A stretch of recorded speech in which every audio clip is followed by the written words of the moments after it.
Now, these stones, impossible to find. They date back over 120 years to the Tokovoya River deposit. If you follow the gems of the Tokovoya River in ancient Russia, predominantly that's where the most important Russian Alexandrites came from. But actually, back in the day, they weren't mining for Alexandrite. The Russian Tsars actually were mining for emerald. That was the sign of wealth.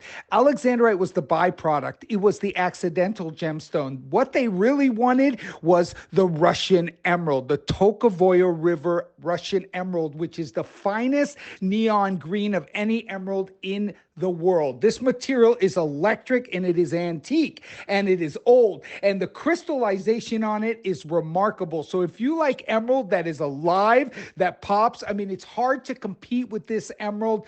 Look, Colombian emeralds has high concentrations of chromium. It is electric, it is vibrant, but it doesn't hit the saturation of the Russian. No offense to the Colombian. I love my Colombian emeralds, different species, different animal. These stones are impossible to find. You can only get them through people who have had them from back in the day. What happened is when the Russian Tsars were basically removed, all these emeralds disappeared with the royal families, and they slowly appear every once in a while.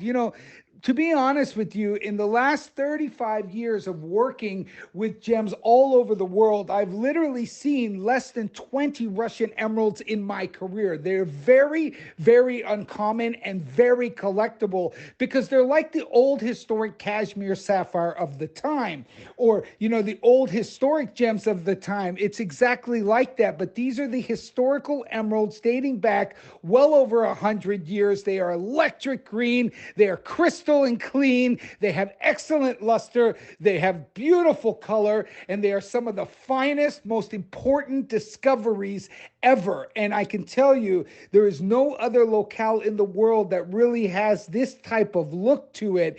Kat knows that. She has put 2.23 carats of deep flawless diamonds around it. She's incorporated baguettes. She has basically created this design to give it that feel of historical Russia dating back to the Tsars. It's a beautiful design, aeronautically engineered. Please understand, there is not a lot of Russian emerald in the world, and there will not be in the future. The connections that Kat has for this material is all through her going to Russia back in the day and actually meeting some of the people who had connections to the royal family, getting these stones and actually recutting them. It's the only way to get them. There is nothing in circulation. They are collectible, they are rare, and they are irreplaceable.